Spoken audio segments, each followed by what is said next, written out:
So hello guys, what's up and welcome back to my YouTube channel.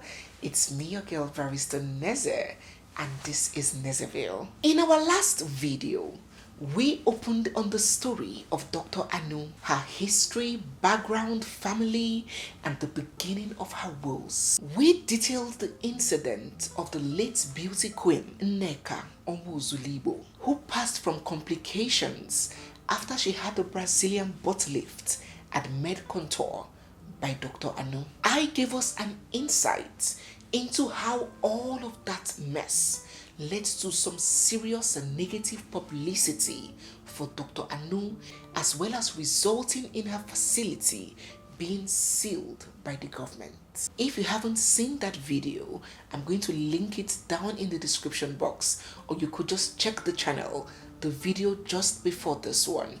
You can watch, catch up, and if you're new here, you're seeing my face for the first time, or if you've been watching without subscribing, don't forget to hit the subscribe button. Give this video a big thumbs up already. Drop all your comments down in the comment section and stay glued because we have so much more coming your way. So in our Jaruma video, a few videos back, when we discussed Jaruma, when I told you guys that people, especially ladies, literally go through the jaws of death and hell to look sexier, to appear more attractive, I meant every word. I mean, only a few days ago, I came across a video of a lady being cooked like cliche, roasted like suya in broad daylight. I was like, which one is this one again, Piccolo? If they ask this lady what is she doing, she will tell you it is for soft skin, it is for exfoliated skin, it is for this, it is for subtle succulent skin.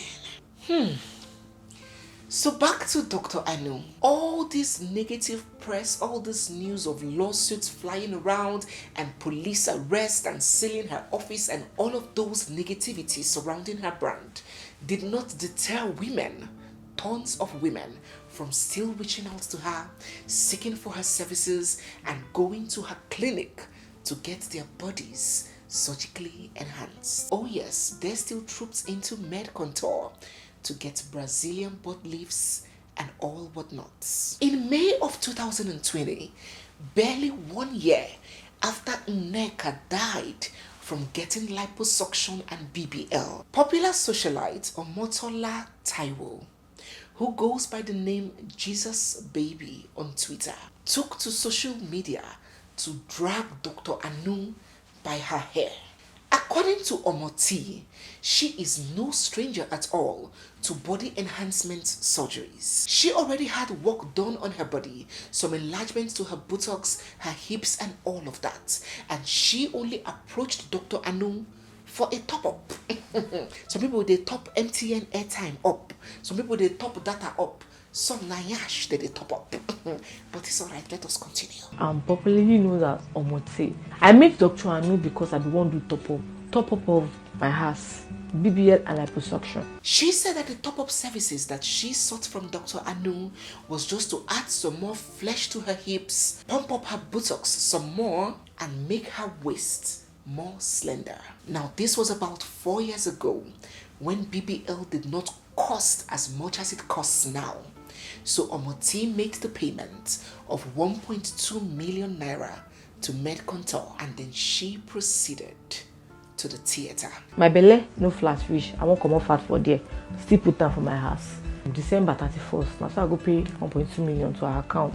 According to Jesus Baby, aka Omoti, she said that when Dr. Anu was done with her body, oh my God, both her body and her life in general never remained the same. After the surgery, I started having complications.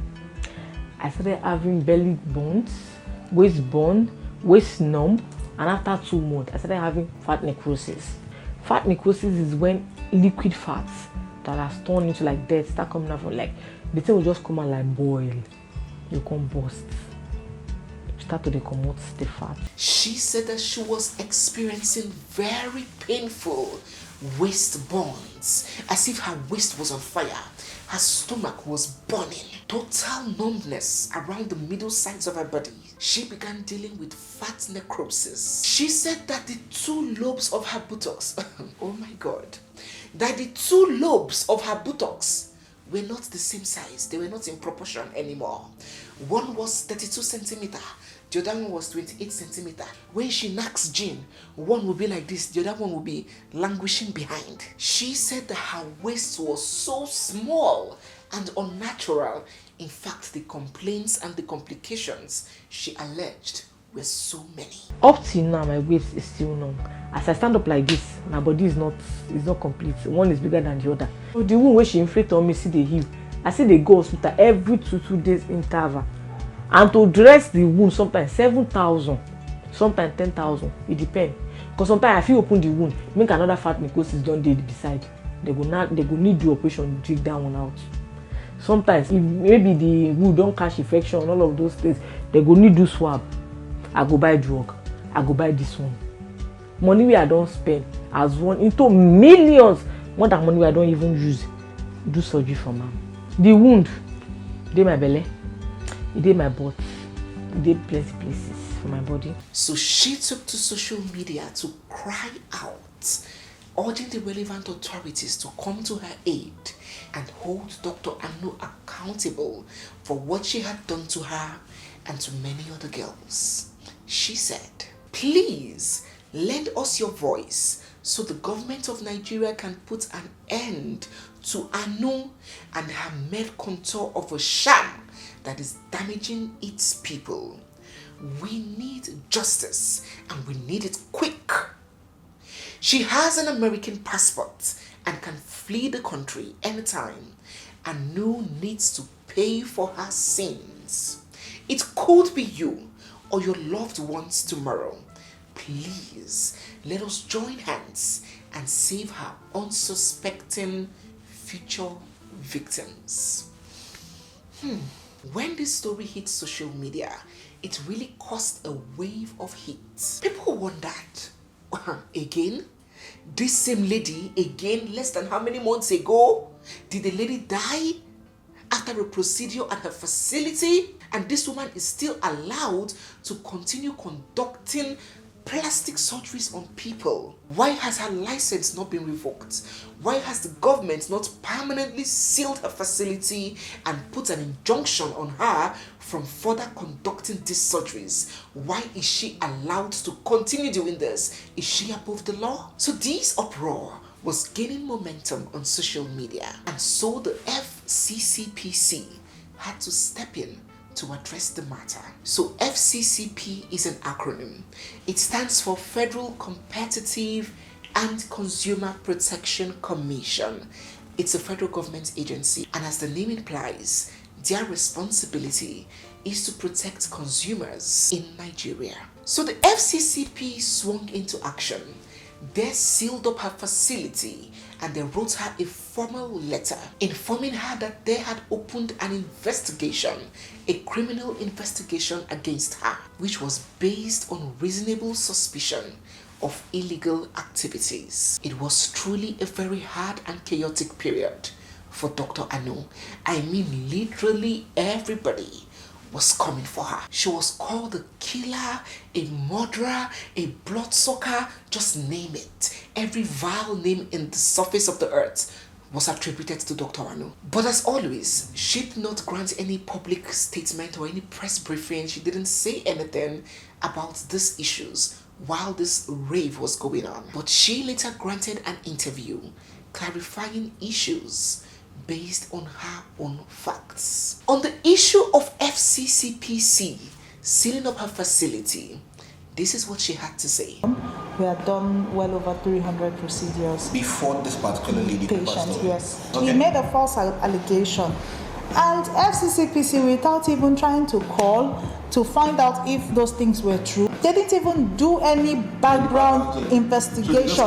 They just acted on what they saw on social media, broke my door because the facility wasn't even open at the time. broke the gate, broke the door, went upstairs, took videos, carted away with things, took videos of the place, put it up on AIT, on TVC, and different, radio stations, media houses carried it, and then they took, it was all over the newspaper as well, that, they've sealed this facility is killing people, and, that brought a lot of negativity to the brand, and then made it look like, these people are really doing something wrong. Now, I, reported this to the Nigerian Medical Association, and they know that what these people have done is wrong, because they have no right to regulate medical facilities. Maybe you buy expired milk from ShopRite. That is what they should be doing. They go and that's what it should be, consumer protection. So there are other bodies regulating, medical facilities, and the association stated all this, and also told them, because they said that I wasn't a doctor, stated to them that I was a fully registered doctor with the Medical and Dental Council of Nigeria, and also that I was, a member of the association, and that the facility is also registered with the Ministry of Health, and they are not meant to, take these steps. And for Omoti's complaints, she had this to say. I cannot go into details, like I said earlier, because of confidentiality, patient-doctor confidentiality. However, what I can say is that as at the time the lady went online to say that she had, when she said her waist or her abdomen was numb, and that was too tiny, and that her butt cheeks were not the same. She was 4 months post-op at the time, and skin numbness first is normal post-surgery. For some people, it takes 1 month. For some people, 3 weeks. For some people, 2 months, 3 months. For some people, up to a year. Some parts will be numb. It depends on your body. With proper post-operative care, that shouldn't even linger for that long. So you are supposed to have post-surgery massages that stimulates the blood vessels. It also, helps with tissue perfusion. That's getting oxygen to the skin, getting blood to flow around the area.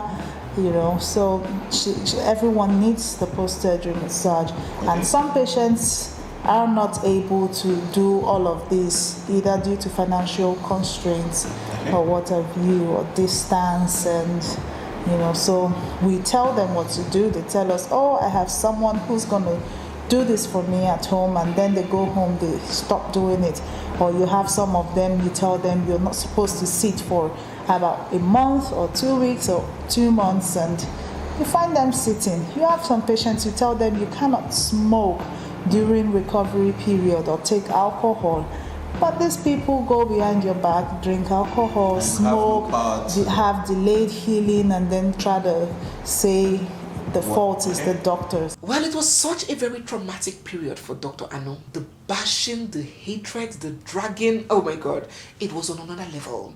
Wherever she faced, she had only negative news to read about herself. Every tabloid, every search engine, every blog post, anywhere her name comes up, it was attributed to death. It was attributed to inefficiency, being a quack doctor, being a murderer, a blood-sucking medical practitioner. It was all about negativity and negative press for Dr. Anu. Her reputation was in ruins. From one law enforcement agency's office to the other, caught today, seal up tomorrow, dragging on social media the next day, highly distraught and unable to take all of this hits. She vacated her office in Lekki and relocated her business to Abuja. Of controversies, I had to stop work for a while, because it affected me psychologically, affected me, I was drained emotionally, psychologically, and I couldn't work for a long time. She was hoping for a fresh start and new beginnings, but her woes were far from over. Shortly after this very much publicized brawl with Omoti, whom she sued for defamation, she slammed a 25 million naira lawsuit on Omoti for defamation. After this whole brawl, very, very shortly after, another lady took to social media, lamenting very bitterly, in pains and tears, on how she went for a breast augmentation procedure at MedContour. She wanted to firm up her breast to get a boob lift from Dr. Anu's clinic, and how it has now led to her boobs getting decayed. She said this. I had a liposuction from MedContour, Dr. Anu. A fat transfer to my breast, which I paid the sum of 1.650. Ever since then, I've been having so many complications, which I tried to reach her. She put me on Rezafin injection for 2 weeks. Then after 2 weeks again, I left breast, started showing reddish shine, and I tried to contact her again. She put me on the Rezafin injection for 2 weeks. After taking the Rezafin, the red sign keeps coming back again. I went for which they said it was an abscess, which is this my left breast. They drained it off, and I went home. I was thinking it was settled there. In a month, it came back again. I went back to the same hospital. They drained it again. Then after, my right breast started becoming reddish again.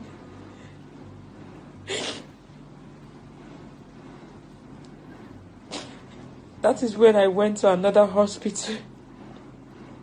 And at this point, people had it up to their necks. They were not only referring to her now as a killer, as a murderer, or as a fake doctor. They had taken it a step further, alleging that Dr. Anu is into ritual killings, that she is a ritualist hiding under the medical profession but using people for rituals. In her defense to this assertion, she had this to say. What would be my reason for doing all of that? Would I say I am looking for blood money or something? My profession pays me enough to do things. I believe I am very comfortable. Each procedure is more than enough to feed my family for a month. So why would I want to go down that route? Go down that route? I don't even have my pastor's number to start with. How much more going to a herbalist to do something, or because I saw it, I just. And for this lady accusing her of ruining her breasts, this is what she said also. Like you said, the patient didn't show her face. So if my patient has an issue, she would actually come to the hospital to see me or see any of my team, a member of my team, or call me, because my numbers are on, my phones are going through. If at any point my number didn't go through or I didn't pick up my call, I'm sure I always call my patients back if I miss the call. This patient, I've not seen the patient's face, so I don't know. Guys, life and bodies were being ruined in all of this BBL and surgery incidences. But if you were thinking that it was only the lives of these patients that were being affected, then think again, because the life of Dr. Anu herself was also taking a major hit. She was constantly being dragged and abused and cussed out. The reputational damage was alarming. Her mental health was at stake. There's a whole lot of stress, a lot of trauma to my person and my brand. Some quarters allege that at this point, Dr. Anu had to resort to the usage of hard drugs to be able to cope with everything that was happening. But some people were like, no, this was not the genesis of it.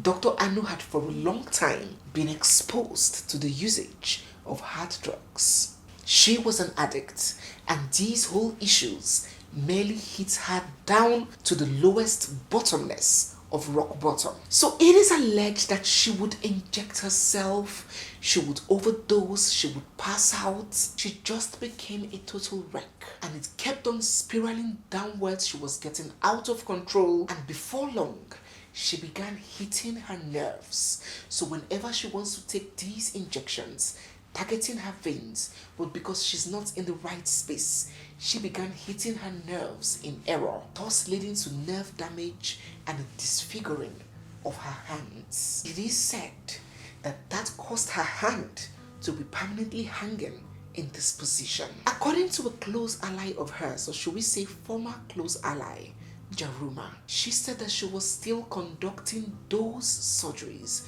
those cosmetic surgeries, even as an addict. So actually I saw a vein, so I was trying to inject the vein. And so when you try to inject, when you're a drug addict, you just like want to get the drug inside you any which way. So like I missed the vein and I hit a nerve, so it killed the finger. Wow. So the other person you're gonna see, Dr. Anu, that her hand is hanging like this. Mm-hmm. Yeah. The same thing happened to her? Yeah, so she was trying to get a vein. So when she missed the vein, she hit the nerve. So her hand is hanging like this. So even when she's doing big yash for you, she's doing the big yash like this. Wow. That's how she's doing the liposuction with the liposuction stick. Yeah, so the hand was hanging. Now, talking about Jaruma claimed that not only was Dr. Anu an addict, she began recruiting people into her group of junkies, into drug use and addiction. She alleged that Dr. Anu was one of the people who introduced her to substance use and abuse. I had never done plastic surgery with her. Never met her. I don't know her. She reached out to me on Instagram, and she did a BBL for someone, and the person died, unfortunately. So there was so much, Nigeria now, trust. There was so much attacks. Oh, you're a quack. She's a quack. She killed someone. Justice. We're gonna do what? We're gonna bring her down. So she reached out to me and she was crying. Instagram DM, and she said, Jaruma, please, they're trying to like bring me down. What do I do? I've seen you on social media 2015 to 2024. How have you been able to survive the bullying and attacks on you? She was asking how I was able to, and I was like, it's not easy, but you just have to be strong and have a thick skin. And I was in Dubai then, and then I was coming to Nigeria just a week after, and I came to Nigeria. She was the first person to come and visit me. Okay.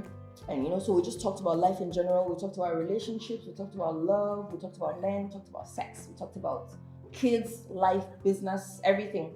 So when she was leaving, she was like, babe, there's one injection. Like if I do the injection for you, you're going to sleep like you have never ever slept before. You will forget all your problems.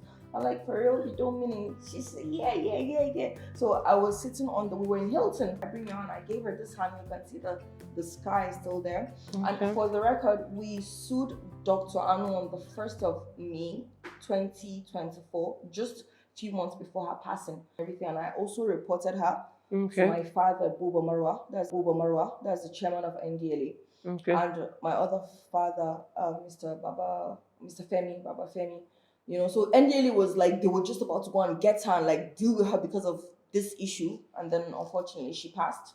So she knew we were coming for her. So it's not like we're granting this interview that she has passed and she didn't know that we're coming. No, she knew. We took her to court. So she already knew that she had a case on ground with us, what happened. And so she now did the injection here. And immediately it touched me. Immediately she started pushing it, I just felt something from the back of my neck like this down to my You didn't know what she was giving shoulders. you? No, Wow. I didn't know. I just felt like the body had felt something it had never ever felt before. And as she was doing it, I was going down. That's why she said go to the bed. I was going down, and I was gone, knocked out. That's what she told me. She said it was a sleeping injection. She never said it was a drug. Wow. Yeah.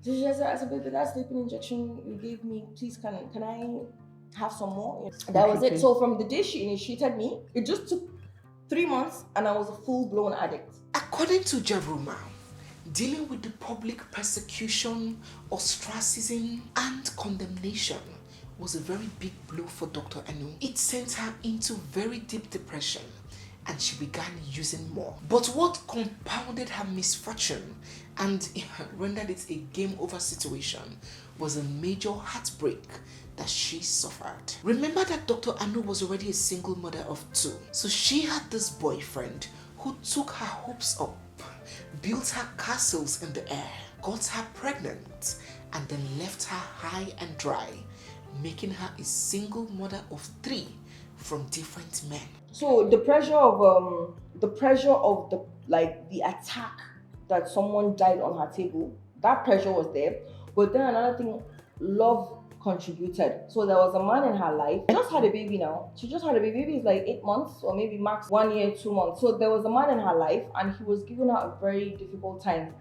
He was giving her a very difficult time in the relationship. So if he was there to give her that emotional support, I think she wouldn't have gone into drugs. So she went into drugs because she didn't want to deal with the media, she didn't want to deal with the police, she didn't want to deal with the courts. She was running away from her own problems. Wow. So yeah, I think that's a factor, a major factor why she got into drugs. So there she was, suffering in her career, in her professional life, and there she was still going through afflictions in her personal life. Lawsuits everywhere, problem, police today, court tomorrow, FCC, PC next tomorrow. It was just so much. The drugs she was taking was allegedly working overtime, and then she took ill, critically ill. So many people suspect that this illness was a complication, was born out of complications from these drugs that she was taking. But whatever it was, she was looking so unkempt, her feet swollen. She lost a lot of weight drastically. The nerves in one arm damaged and hanging in the air. She became a complete shadow of herself. Finally, in July of this year, news got out that Dr. Anu Oluwapo, the MD CEO of MedContour, had passed. She died leaving her 3 little children behind, as well as a very distraught mother. What a story. But that is the story of Dr. Anu, Africa's most controversial BBL doctor. May her soul rest in peace. Do let us get your thoughts down in the comments section. What are your thoughts about this whole BBL plague? Yes, we can call it a plague now, because when something is ravaging a whole society and it is leading to mortalities, then it might as well just be called a plague. What do you think about this whole story? What do you think about everything that I have narrated? What do you think about the life, the passing, and the choices of Dr. Anu? Do drop your thoughts down in the comments section. So guys, yes, we have come to the end of today's video. If you're new here, you're seeing my face for the first time, or if you've been watching without subscribing, don't forget to hit the subscribe button, give this video a very big thumbs up, drop all your comments down in the comment section, and stay glued because we have so much more coming your way. It's me, your girl Barrister Neze, and this is Nezeville. I'll see you guys in my next one. For now, bye.